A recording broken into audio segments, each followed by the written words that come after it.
जय हिंद दोस्तों, मैं कंचन कुमार आप लोगों का स्वागत करता हूं। ईडुएन क्लासेज में आप लोगों का स्वागत है। दोस्त, मेरा क्लास अभी ऑनलाइन ईडुएन क्लासेज पे लेते हैं और ऑफलाइन अभी नवादा में आकाश बैंकिंग की क्लास ले रहे हैं। आकाश बैंकिंग हम लोग का अपना सेटअप है, 3 टीचर हम लोग वहाँ पे अवेलेबल हैं। और आज वीडियो बनाने का टाइम बहुत कम मिल पाता। आज वीडियो बनाने का मकसद है कि आप लोग सारे सब्जेक्ट को ईजी वे में पढ़ें, ऐसे पढ़ें कि लगे नहीं कि आप पढ़ाई कर रहे हैं, है ना। उसको हल्का बनाने का प्रयास करते हैं, हम लोग एक प्रयास करते हैं मिलकर के साथ में। तो अब हम देखते हैं हर सब्जेक्ट, इतिहास हो, ज्योग्राफी हो, पॉलिटी हो, हर को आप एक इंक्लूड करके जोड़ने का प्रयास कीजिए, जोड़ के पढ़ने का प्रयास कीजिए, तोड़ के नहीं। तो मान लीजिए देखते हैं अभी जस्ट इस वीडियो में देखते हैं हम लोग हिस्ट्री को देख लेते हैं। हिस्ट्री हम लोग कहाँ शुरू हुआ, मानव के इतिहास अगर देखें कि भारत के इतिहास देखें पहले, वर्ल्ड का नहीं। तो भारत के इतिहास में अगर देखें तो मानव आया कहाँ से। पहली बात है वर्ल्ड में मानव के इतिहास पढ़ें, इतिहास में मानव के वर्ल्ड में आया कहाँ से। तो पहले आपको देखते हैं कि पृथ्वी जो बन रही थी उसमें इसको 5 इरा में बांटा गया। कौन इरा में? 5 इरा में। Archaeozoic, प्रोटोजोइक, Palaeozoic, Mesozoic, Cenozoic. मनुष्य आया सेनोजोइक में। कहाँ है मनुष्य? सेनोजोइक में। सेनोजोइक में आया मनुष्य, सेनोजोइक इरा में आया। सेनोजोइक इरा में भी आपको है प्लास्टोसिन और होलोसिन। मनुष्य अब डेवलप किया होलोसिन में। कहाँ डेवलप किया? होलोसिन में। तो क्या हम लोग यहाँ से पढ़ रहे हैं, कहाँ से? भारतीय इतिहास कहाँ से शुरू होता है? तो देखिए भारतीय इतिहास में आपका कि सबसे पूर्वज आप मानते हैं मानव का रामापिथेकस है, लेकिन भारत में इतिहास जब खुदाई हुआ तो उसमें सब कंबाइंड था। तो आपको रेवात जगह पाकिस्तान है, वहां से मानव का कंकाल मिला। बोरी जगह महाराष्ट्र में 14 लाख ईसा पूर्व का, वहां से मानव का कंकाल मिला। तो इन लोगों को जब कार्बन डेटिंग जो कि जीवाश्म पर निकाला जाता है, उम्र निकाला जाता है, तो कार्बन डेटिंग से निकाला गया तो आंकड़ा किया गया कि मनुष्य का भारतीय इतिहास में लगभग आपका 25 लाख ईसा पूर्व, मान के चलिए कि 25 लाख ईसा पूर्व से हम लोग स्टडी करेंगे। 25 लाख ईसा पूर्व से, कब से? 25 लाख बीसी से आज तक आज इतिहास, नरेंद्र मोदी की सरकार तक आज तक का इतिहास, यही इतिहास है भारत का।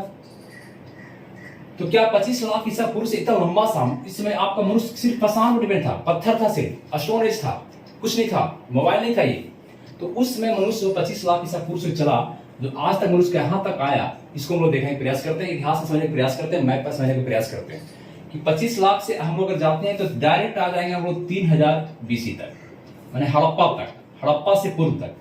तो हड़प्पा से पूर्व जो है, हड़प्पा से पूर्व इतिहास कहाँ शुरू? हड़प्पा से पूर्व स्टोन एज था, सिर्फ पत्थर का एज था, उसको पहले पढ़ते हैं आदमी, है ना। उसके बाद हड़प्पा देखेंगे। तो इसको मैपिंग से थोड़ा सा समझने का प्रयास करते हैं हम लोग 20 से 30 मिनट में, दोनों सब मिल करके, स्टूडेंट प्लस टीचर, हम भी और आप साथ साथ समझने का प्रयास किया जाए इसको, है ना। ये आपका इतिहास की समझ बनाने के लिए वीडियो बनाए हैं, ना कि आपको अभी नॉलेज दे रहे हैं। सिर्फ इतिहास की समझ आपको हो जाए इसके लिए बनाए वीडियो, ठीक है। अगर मैप बनाया जाए, भारतीय मैप को अगर बनाए आप, तो आप मैप बनाइए। मैप बनाने से स्टूडेंट बहुत डरते हैं, है ना, लेकिन डरना नहीं चाहिए। मैप बहुत इजी होता है ना, बहुत इजी है मैप बनाना। देखिए ऊपर चला गया, थोड़ा सा मेरे पास स्पेस की कमी है।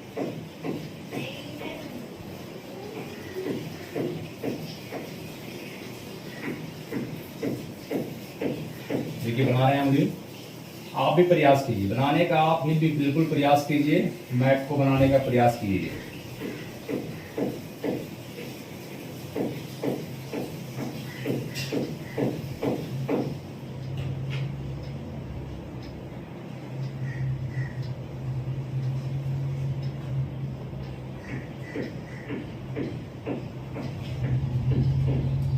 ये आज का भारत है आपका, ठीक है, आज का भारत। क्या उसमें भारत ऐसा था जब मनुष्य आया धरती पर, तब आपका जब भारतीय इतिहास शुरू करते तो उसमें पाकिस्तान आपके साथ था, आपके साथ पाकिस्तान भी था। ये आपका एरिया पाकिस्तान का जो है ये भी साथ था। आपका एरिया जो आपका अफगानिस्तान का एरिया आपके साथ था, बांग्लादेश आपके साथ था, म्यांमार आपके साथ था, भूटान आपके साथ था। धीरे धीरे आपका ये अलग होते चला गया, ये सब भाई आपका सब क्या हुआ? अलग होते चला गया। आप जानते हैं कि सबसे पहले आपका अलग हुआ 1896 में अफगानिस्तान, पाकिस्तान आपका जानते हैं। इसके बाद आपका म्यांमार 1935 में, पाकिस्तान 1947 में, बांग्लादेश 1971 में। ये पांचों भाई थे हम लोग, सब टूट गया। लेकिन जब आपका प्रागैतिहासिक काल शुरू होता है, पाषाण काल शुरू होता है, इसको कहते हैं प्रागैतिहासिक काल। प्रागैतिहासिक काल, प्रागैतिहासिक काल, ये आपको कह सकते हैं पाषाण काल है, पूरा स्टोन एज है, पाषाण काल है, पत्थर का काल है। ये आपका 25 लाख से शुरू होकर के 25 लाख बीसी से 3000 तक जाता है, 3000 बीसी तक, 3000 बीसी तक जाता है। देखिए इतिहास कैसे शुरू होता है, 25 लाख से डायरेक्ट कहाँ गए लोग, 3000 तक आए। इस तरह का मनुष्य जो सिर्फ पत्थर पर डिपेंड था, कोई टेक्नोलॉजी नहीं था आज की तरह, है ना, आज की तरह मोबाइल नहीं था। तो इस वक्त मनुष्य का कैसा जीवन होगा, जीवन कैसा होगा, आप समझने का प्रयास कीजिए, सोचिए कैसे होगा। जंगल में रहते होंगे, खाद्य संग्राहक होंगे, कच्चा मांस खाते होंगे, कभी कभी फिर आगे जाके आग का आविष्कार हुआ, न पाषाण काल में आपका है ना पहिए का आविष्कार हुआ, तो धीरे धीरे मनुष्य आविष्कार करते गया। तो इस समय का मनुष्य पूरे भारत में बसा हुआ था, पूरे भारत में बसा हुआ था, सिर्फ आपका केरला का क्षेत्र बसा हुआ नहीं था, इस क्षेत्र बसा हुआ नहीं था मनुष्य। यहाँ पर पाषाण काल का कोई साक्ष्य नहीं मिला, यहाँ पाषाण काल का कोई साक्ष्य नहीं मिला। फिर आपको पूर्वोत्तर भारत में, इस भारत में साक्ष्य नहीं मिला। यहाँ पाषाण काल का इतना 25 लाख से 3000 तक यहाँ मनुष्य नहीं मिला। इसके बीच में क्या हुआ, तो जब आप क्लास करेंगे तब समझ में आएगा। अभी लंबा बनाएंगे तो बहुत लंबा वीडियो हो जाएगा, 4-5 घंटा 10 घंटा वीडियो हो जाएगा, तो इसलिए हम मोटा मोटा खाली बता रहे हैं। इसके बाद क्या हुआ, जब 3000 ईसा 3000 के पास आपका जब एक सभ्यता जब पतन होता है, दूसरा आता है। एक जनरेशन वाले मेरे दादाजी चले गए, मेरे पिताजी आए, मेरे पिताजी चले गए, हम आए, जनरेशन बनते जाता है। हम चले जाएंगे, मेरे बच्चे आएंगे, मेरे बच्चे चले जाएंगे, मेरे बच्चे के बच्चे आएंगे। तो इसी तरह से सभ्यता भी होता है। जैसे आपका पाषाण काल समाप्त हुआ तो इसके बाद हड़प्पा सभ्यता आ गया। कौन आ गया, हड़प्पा सभ्यता आ गया। ये सभ्यता सबसे डेवलप सभ्यता थी, हड़प्पा सभ्यता भारत में। और ये सभ्यता, इसका पीरियड है आपका 2750 मानिए आप, 2750 से 1750 तक, 1750 मोटा मोटी कर सकते हैं, 3000 से 1500 भी कर सकते हैं आप, है ना। देखिए एग्जाम में पूछेगा, जब बताएंगे पढ़ाएंगे क्लास में, तो आपको हम अच्छा से ये बताएंगे 1750 1750 के बीच में, है ना। तो इस हड़प्पा सभ्यता के लोग क्या पूरे भारत में थे? नहीं। ये हड़प्पा के उत्तर में कश्मीर है, या कश्मीर में मांडा है। कौन जगह? मांडा, कश्मीर में मांडा। नीचे आपका महाराष्ट्र में दायमाबाद जगह था। कौन था?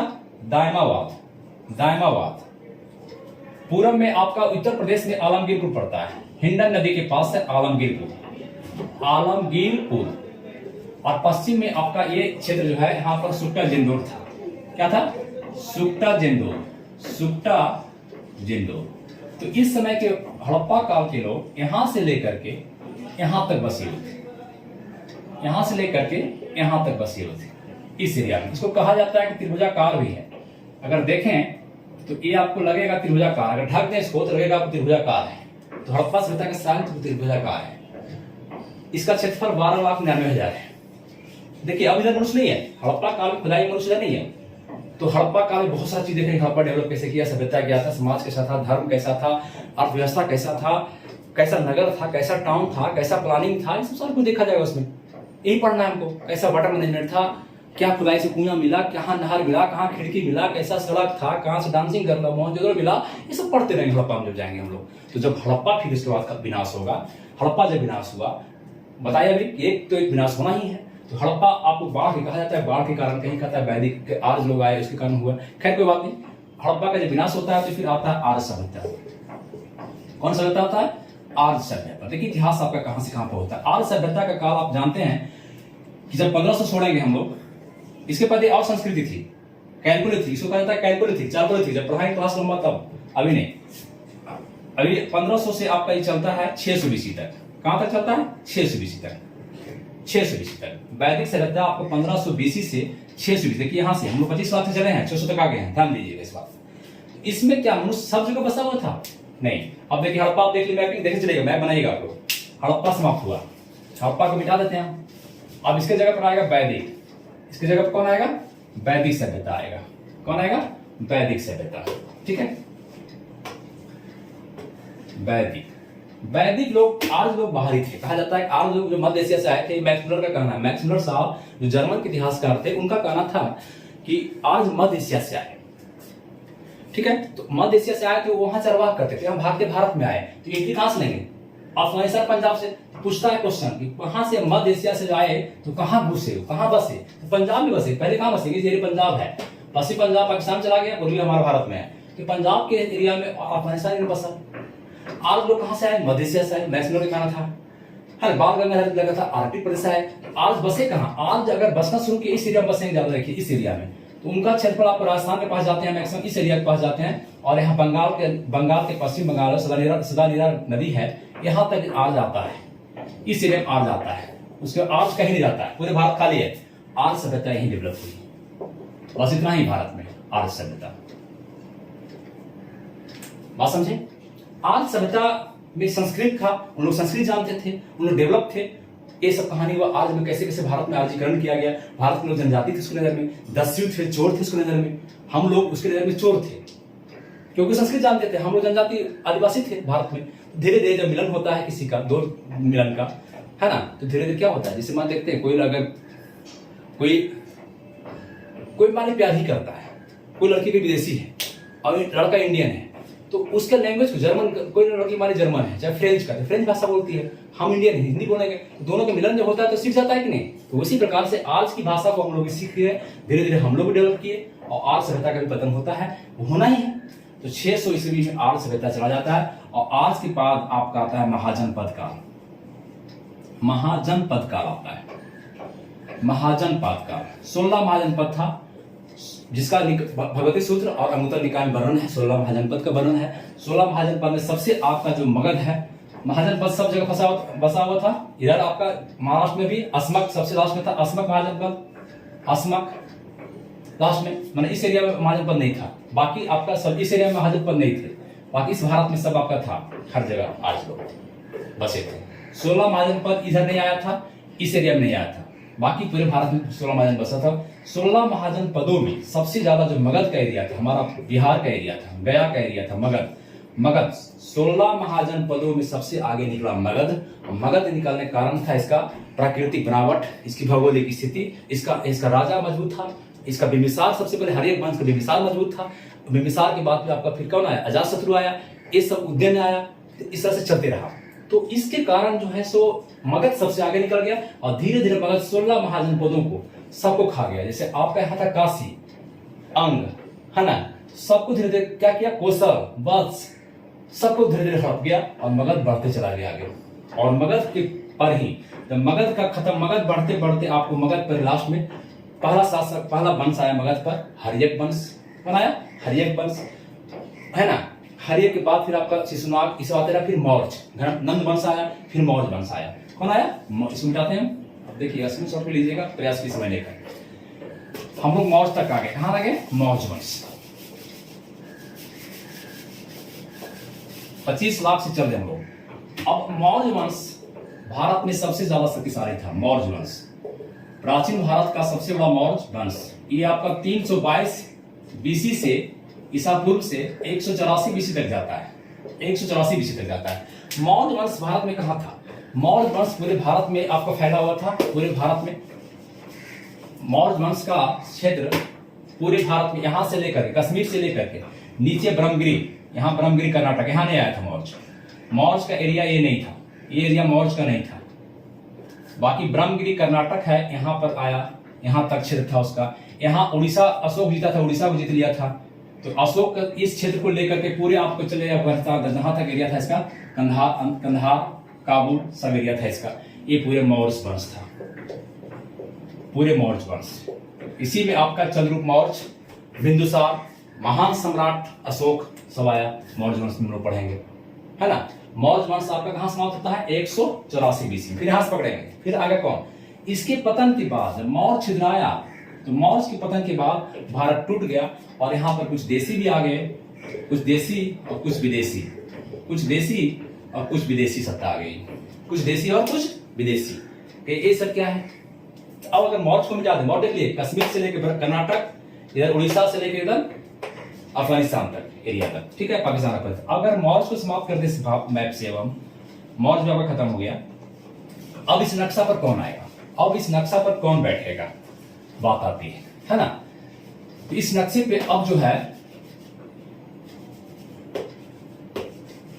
इस नक्शे पे बैठने का काम कौन करेगा? देखिए, ये आपका पाकिस्तान है, अफगानिस्तान है, अब टूटने के बाद, मौर्य के पतन के बाद आपका आता है देसी विदेशी। देसी में आता है शुंग वंश, शुंग, कण्व, सातवाहन, चेदी। यहां पर विदेशी में आता है आपका हिंद ईरानी या ग्रीक ईरानी कहिए, हिंद ईरानी। हिंद ईरानी के पतन के बाद कुषाण आता है, फिर इस शक आता है, शक पहले आ जाता है, शक कुषाण आता है, पल्लव आता है। ये विदेशी है, ये भारत पे आक्रमण किया, विदेशी है। तो इसमें अब क्या है, यहां पर शुंग आया। देखिए उत्तर भारत में क्या हुआ, शुंग वंश आया, शुंग। यहीं पर कण्व आया, कण्व वंश।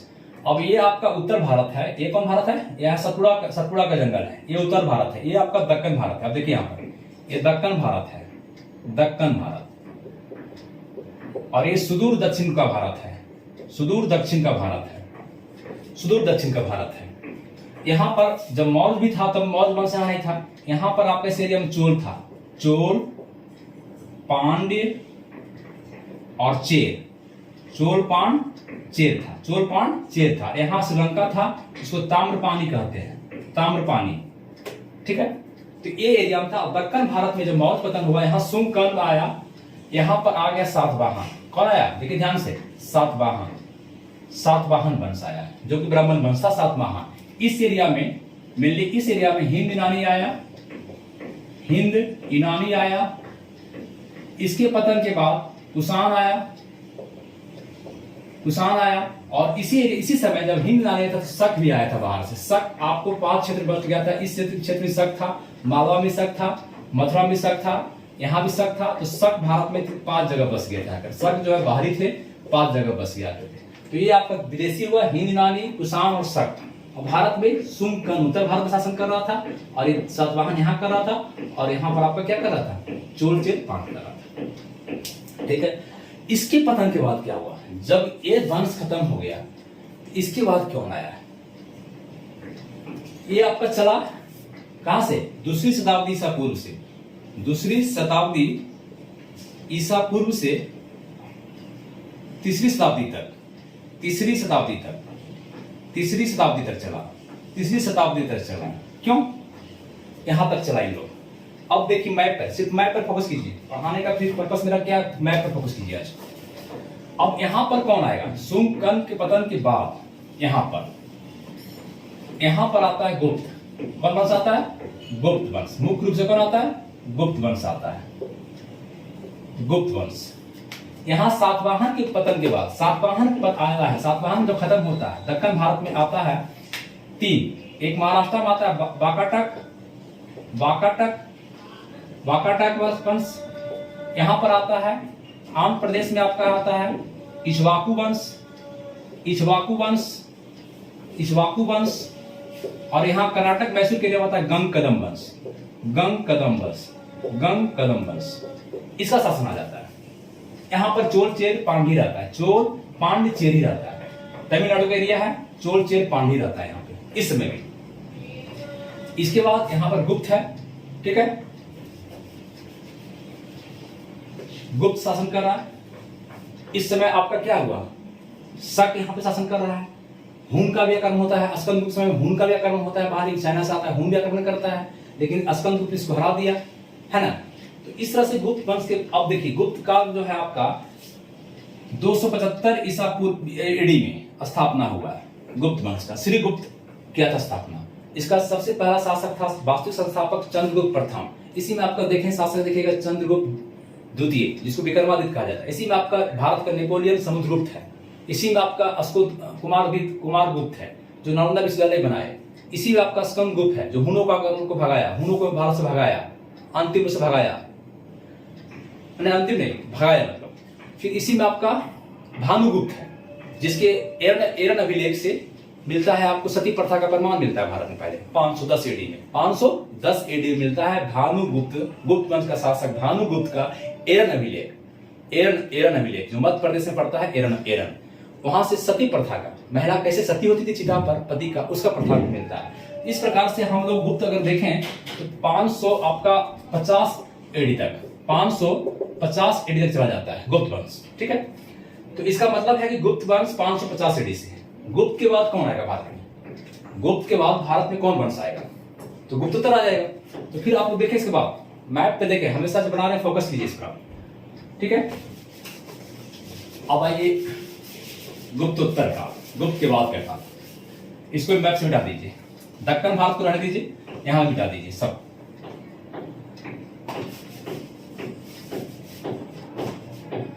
गुप्त चला गया, गुप्त चला गया, शक चला गया, सब चला गया गुप्त सब। अब कौन आएगा, अब है गुप्तोत्तर का। गुप्तोत्तर, गुप्त के बाद के काल को कहते हैं गुप्तोत्तर का। ये आपका शुरू होता है 550 एडी से 550 एडी से 750 एडी तक, 750 एडी तक। अब गुप्त के पतन के बाद यहाँ बहुत सारे लोग आ जाते हैं, लेकिन मेनली आप देखिए कि इस एरिया में उत्तर प्रदेश में मौखरी वंश आता है। कौन आता है, मौखरी वंश, मौखरी वंश आता है यहाँ पर, ठीक है। यहां पर आपका आता है गौड़ वंश, गौड़ वंश जिसका शासक शशांक था, शक्तिशाली शासक शशांक था, ये मौखरी वंश हो गया। इस एरिया में आपका आता है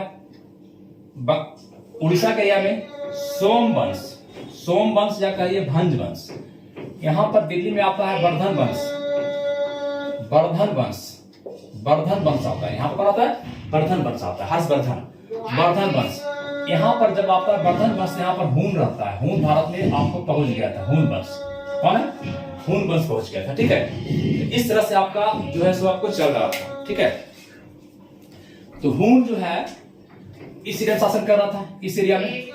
यहां सिंध के प्रांत में एलोर वंश था, एलोर वंश, एलोर वंश। ये गुजरात के एरिया में मैत्रक वंश, कौन था, मैत्रक वंश। कौन था, मैत्रक वंश। कौन था, मैत्रक वंश, ठीक है। यहां पर आपका कौन आया, दक्कन भारत में कौन आया, दक्कन भारत में, दक्कन भारत में, इस भारत में दो भाग बढ़ गए, पूर्वी था ये पूर्वी, ये पश्चिमी था, पश्चिमी, पूरा इधर या पश्चिमी। यहां है पूर्वी चालुक्य, चालुक्य वंश, पूर्वी चालुक्य वंश। इधर है पश्चिमी चालुक्य वंश, पश्चिमी चालुक्य वंश, पश्चिमी चालुक्य वंश। ये आपको कह सकते हैं बेंगी का चालुक्य है, बेंगी। तो ये आपका बतापी का चालुक्य है, बतापी का चालुक्य। यहाँ कौन आया सर, यहाँ तो इस समय जब यहाँ था पल्लव आ गया। कौन आ गया, पल्लव, पल्लव वंश। बात समझे कैसे इतिहास शुरू होता है आपका। इस तरह से आपका मौखरी, वर्धन, यहाँ पर मालवा में गुप्त वंश था, मालवा में गुप्त वंश था, गुप्त वंश जिसका शासक देवगुप्त था। यह मैप आपका 750 एडी तक आता है, 750 एडी तक आता है, ठीक है। तो ये आप देखिए, प्रयास कीजिए। यहाँ पर आपका ये हुआ 750 से। अब हम कहां शुरू करेंगे इतिहास अपना, 750 मतलब कहने 8वीं शताब्दी है, 8वीं शताब्दी है। 8वीं शताब्दी के बाद का बाद इतिहास देखेंगे हम लोग, 8वीं शताब्दी के बाद इतिहास देखेंगे हम लोग, ठीक है। तो इसमें क्या देखेंगे हम लोग कि 8वीं बाद क्या हुआ। अब इस दौर में गुप्तोत्तर काल में राजपूत आ जाता है, राजपूत की पैदा होता है, सामंतवाद की उत्पत्ति होती है। सामंत आपका शुरू हो गया था कहां, सातवाहन में सामंत वर्ड आ गया था शब्द, लेकिन सातवाहन जो है सामंतवाद कब आया, तो गुप्तोत्तर काल में आया, इस काल में आया सामंतवाद। राजपूत कब पैदा लिया, राजपूत काल कब आया, इसके बाद राजपूत। राजपूत को आपका शब्द जो है कर्नल टाड़ दिए हैं, कर्नल, कर्नल टाड़। मतलब भारत में राजपूत कब आया, 8वीं शताब्दी में, गुप्तोत्तर काल में। कब आया, गुप्तोत्तर काल में आया, बस में है। तो अब जो है गुप्तोत्तर काल के बाद भारत में 8वीं शताब्दी से 12वीं शताब्दी तक, 8वीं से 12वीं शताब्दी, देखिए 8वीं से 12वीं शताब्दी तक, 8वीं से 12वीं शताब्दी डायरेक्ट आगे 12वीं शताब्दी तक, इसको कहते हैं पूर्व मध्यकाल। पूर्व मध्यकाल में मिडाइवल में जा रहे हैं हम लोग, मिडाइवल से पहले का काल है, मिडाइवल है, मिडाइवल से पहले का काल कहते हैं पूर्व मध्यकाल। तो ये आपका पूर्व मध्यकाल है। इसमें आपका बहुत सारा वंश आया। जैसे आप अगर देखें इस मैप को मिटाइए, इस मैप पे हम लोग, आप फोटो खींचिए, इसका स्क्रीनशॉट लीजिए आप। यहां अब ये मैप खत्म। अब क्या होगा, इसके पास कौन आएगा, देखते हैं हम लोग फिर से। दक्कन भारत, सब अलग भारत है, ये दक्कन भारत, ये सुदूर दक्षिण भारत, उत्तर भारत। अब यहाँ पर क्या होता है, अगर मिटा दें इसको फिर से हम लोग पूरे को मिटा दें फिर से, मैप बार बना रहे हैं, सिर्फ खाली हम दिखा रहे हैं आपको झलक।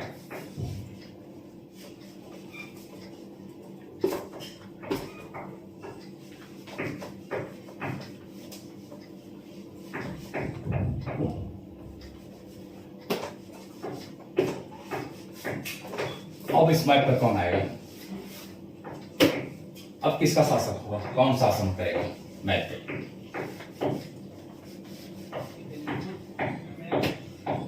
देखिए ठीक है, तो यहां पर पाकिस्तान है, या अफगानिस्तान है। अब यहां पर मेनली आ जाता है गुर्जर प्रतिहार वंश, गुर्जर प्रतिहार वंश, गुर्जर प्रतिहार वंश। ये आपका इतिहास है 8वीं से लेकर के 10वीं तक, 12वीं बोले हैं तो 10 तक बांट रहे हैं, 8वीं से 10वीं तक आता है गुर्जर प्रतिहार वंश आता है। इस एरिया में पूरे भारत में समझिए, इसमें आपका है, यहाँ पर आपका बंगाल में पाल वंश है, पाल वंश है। कश्मीर का एरिया, यहाँ तो गुर्जर प्रतिहार, यहाँ पर आपका करकोट वंश है, करकोट वंश शासन करेगा कश्मीर में। इसके बाद आगा उत्पल वंश, लोहार वंश यहीं पर आएगा कश्मीर में। इस एरिया में आपका जो दक्षिण भारत का एरिया है, यहाँ राजपूत आ गया, राजपूत आ गया, यहाँ पल्लव था, यहाँ पल्लव वंशी था, पल्लव वंशी था। बस में दें तो इस तरह का भारत में आपका फिर मैप यहाँ देखेंगे 8वीं से 10वीं तक, 10वीं से आपको फिर 10वीं से 12वीं तक अगर देखेंगे तो गुर्जर प्रतिहार के पतन के बाद 10वीं शताब्दी से 12वीं तक देखेंगे, गुर्जर प्रतिहार के बाद से ये राजपूत काल था, पूरा काल ही 8 से 12 तक राजपूत है, ये भी राजपूत था, गुर्जर प्रतिहार भी राजपूत है। इसके पतन के बाद बहुत सारा वंश आता है, बहुत सारा वंश पैदा हो जाता है ना। यहाँ पर क्या होगा, यहाँ पर आपका कश्मीर में करकोट वंश खत्म होगा और यहाँ पर आ जाएगा आपको उत्पल वंश। कौन आएगा? उत्पल वंश। लाहौर वंश कौन आएगा? लाहौर, सॉरी लोहार वंश, लोहार वंश कश्मीर में। कहां पर आएगा? कश्मीर में। और यहां पर आपका जो गुर्जर प्रतिहार का पतन होता है तो इस क्षेत्र में, अब इसको फिर मिटा दीजिए राष्ट्रकूट, यहां पर इस एरिया में आपका यहां पर चालुक वंश आता है, चालुक्य या सोलंकी कहिए उसको, सोलंकी वंश गुजरात में। इस एरिया में आपका जो यहाँ पर राजस्थान का एरिया है, चौहान वंश आता है, मत चुको चौहान, पृथ्वीराज चौहान वाला चौहान वंश आता है। ये यहाँ पर मालवा में आता है परमार वंश, कौन आता है? परमार वंश। बुंदेलखंड में आता है चंदेल वंश, कौन आता है? चंदेल वंश, चंदेल वंश। खजुराहो मंदिर जो देखते हैं चंदेल वंश। यहाँ पर आपका छत्तीसगढ़ के एरिया आता है कलचुरी वंश, कलचुरी वंश, कलचुरी वंश है ना, कलचुरी वंश। और इस एरिया में जहां पर कन्नौज था, कन्नौज के एरिया में यहाँ पर आता है गढ़वाल वंश, गढ़वाल वंश, गढ़वाल वंश। बंगाल में पाल के जो पतन होता है, पाल वंश भी था इसके पहले, यहाँ पर आता है सेन वंश, कौन आता है? सेन वंश। दक्कन भारत में जो राष्ट्रकूट था, राष्ट्रकूट के पतन के बाद, राष्ट्रकूट के बाद यहाँ पर आता है फिर चालुक आता है, वो चालुक नहीं, बेंगी का चालुक आता है, बेंगी चालुक नहीं, यहाँ पर चालुक आता है, यहाँ पर आता है कल्याणी का चालुक, पश्चिमी में आता है कल्याणी का चालुक, कल्याणी का चालुक। और यहाँ पर आता है बेंगी का चालुक, बेंगी रहता है, बेंगी का चालुक। और यहाँ पल्लव खत्म हो जाता है, पल्लव वंश के बाद आता है चोल वंश, कौन आता है? चोल वंश, कौन आता है? चोल वंश, महान चोल जिसको कहते हैं। एक चोल पुराना चोल था, चोल पांड्यचेर, वो नहीं, ये महान चोल कहलाता है, ये महान चोल आता है। ये आता है 10वीं से 12वीं के बीच, 10वीं शताब्दी से 12वीं के बीच। और इस एरिया में आपका जो सिंध का प्रांत था, यहाँ पर इस एरिया में आपका जो एरिया है, यहाँ पर आपका आ गया है कौन? कौन आ गया है? पाकिस्तान। यहाँ मुस्लिम पैदा लिया था, मुस्लिम घुस चुका था सिंध प्रांत में, पहले अरब का क्षेत्र जीत चुका था। तो इस एरिया में आपका जो है जो गजनी वंश आ गया था, गजनवी वंश, गजनी का वंश यहाँ पर आ चुका था, गजनी वंश। इसका मोहम्मद गौरी गुलाम वंश, इसको आप भारत में स्थापना करेंगे। गजनी वंश भारत यहाँ पर एंट्री मार चुका था इस एरिया में, और धीरे धीरे आपका गजनी वंश ये आक्रमण करके सारे भारत को हड़प लिया, सारे भारत को हड़प लिया और इस क्षेत्र को खत्म कर दिया, सब खत्म कर दिया। लास्ट में कौन आ गया? फिर कौन आ गया? इसके बाद के बाद 12वीं शताब्दी के बाद, इस मैप के बाद, इस राजपूतों को खत्म करने के बाद भारत में गजनवी ने, गौरी, पहले गजनी आक्रमण किया, लूटपाट किया, चला गया। गौरी उसके बाद आया। मोहम्मद गौरी का ही गुलाम था कुतुबुद्दीन ऐबक। कौन है? कुतुबुद्दीन ऐबक। कुतुबुद्दीन ऐबक 1206 में गुलाम वंश की स्थापना करता है और इसमें आपको मध्यकाल की शुरुआत हो जाती है। पहले था पूर्व मध्यकाल, अब हो गया मध्यकाल 1206 में। यहाँ कुतुबुद्दीन ने शासन करता है और भारत में आपका क्या होता है? मुस्लिम शासक शुरू होता है, मुस्लिम सत्ता शुरू हो जाती है, मुस्लिमों का काम शुरू हो जाता है 1206 में। ये आपका चलते रहता है गुलाम वंश, फिर आपका खिलजी वंश, फिर तुगलक वंश, सैयद वंश, लोदी वंश चलते रहा लगातार आपका।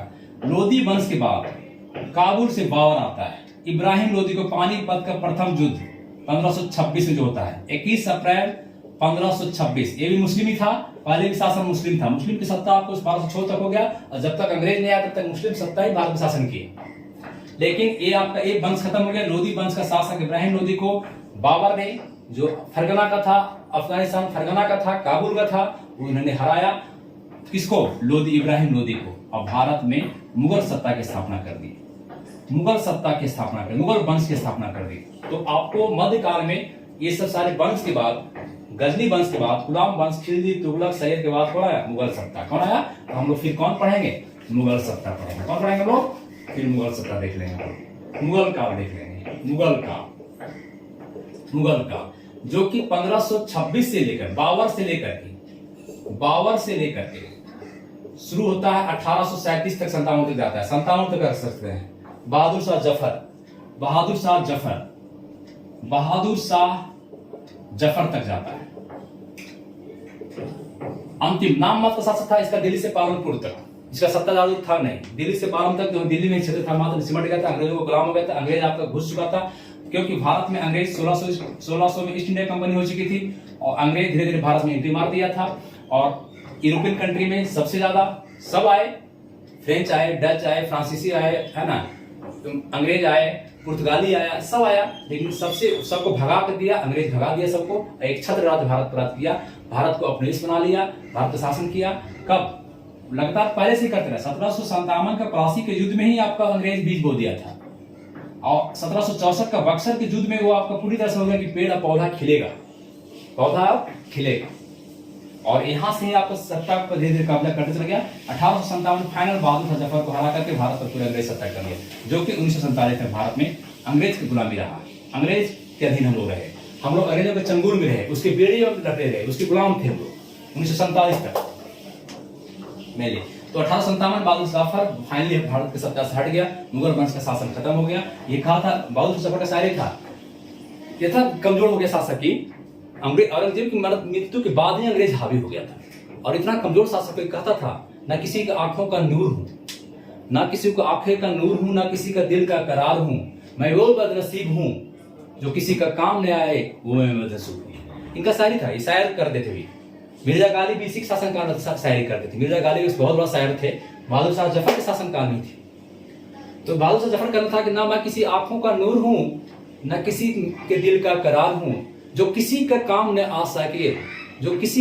आ सके मैं वैसा बदनसीब हूं। समझ सकते हैं इस बात, आप खुद बोले हैं। तो यहां से अंग्रेज की सत्ता शुरू होती है। अंग्रेज आपका 1947 में भारत में आता है। भारत को अंग्रेजों को भी 15 अगस्त से भगा दिया गया। 15 अगस्त 1947 को भारत पूर्ण रूप से स्वतंत्र हुआ, आजाद हुआ भारत। और भारत अपना संविधान बनाया। संविधान बनने के बाद भारत पूर्ण रूप से गणतंत्र का बना। आजादी 15 अगस्त हम लोग मनाते हैं, आजादी के दिन, स्वतंत्रता के दिन, इंडिपेंडेंट डे। लेकिन हम लोग अभी संप्रभु नहीं बने, हम लोग अभी गणतंत्र नहीं बने। गणतंत्र कब बनेंगे? जब संविधान बन गया, जब हम लोग पूर्ण रूप से 26 जनवरी 1950 को, जबकि संविधान बन गया आपका 26 नवंबर 1949 को लागू हो गया। कुछ आपका अनुच्छेद इसमें से 15 आपको लागू हो चुके थे। इसलिए अगर कहेगा संविधान को हम लोग कब अपनाए, अंगीकृत किए, तो बताएंगे आपको 26 नवंबर 1949 को। कब अपनाए? 26 नवंबर 1949 को। लेकिन अगर कहा जाए कि पूर्ण रूप से संविधान कब लागू हुआ? 26 जनवरी 1950 को। और उस दिन हम लोग गणतंत्र बन गए। क्या बन गए? गणतंत्र बन गए। हम लोग भारत क्या बन गया? गणतंत्र दिवस मनाते। इसलिए 26 जनवरी को मनाते हैं गणतंत्र दिवस और 15 अगस्त को मनाते हैं स्वतंत्रता दिवस। इसके बाद की भारत आप जानते हैं, इसके बाद की भारत आपका जवाहरलाल नेहरू को भारत होता है, जवाहरलाल नेहरू के बाद आपका फिर शासन में इंदिरा गांधी आती है, फिर राजीव गांधी आते हैं, मोरारजी देसाई आते हैं, चंद्रशेखर आते हैं, इससे शासन चलते रहता है। अटल बिहारी वाजपेयी आते हैं, मनमोहन सिंह सरकार आती है, फिर अभी वर्तमान नरेंद्र मोदी सरकार चल रही है। और आप भारत के प्रदेश का वर्तमान में आप देख सकते हैं कि भारत कहाँ है, किस परिस्थिति में। यही भारत का इतिहास है। आप अगर प्रयास करें, एक दो बार वीडियो को अगर देखें तो हमें निश्चित लगता है कि आपको दिमाग में सेट हो जाएगा भारत का इतिहास है क्या। जो मैप पर बताए, अगर मैप पर एक बारीकी से देखा जाए, यहाँ पर इसको मिटा देंगे तो गजनी आया, फिर गजनी के बाद कौन आएगा। अगर इसको पूरा देखिए फोटो खींचा, अगर इसके बाद हम कहें दिखा दिए आपको, इस खत्म हो गया, सब कुछ क्या गया, खत्म हो गया। उसके बाद कौन आया, गजनी वंश का चला। गजनी में आपको कौन आया, सब बताया अभी आपको, गुलाम वंश, खिलजी, तुगलक, सैयद, लोधी। लोधी के बाद कौन आया, मुगल सत्ता आया। थैंक यू दोस्तों, थैंक यू।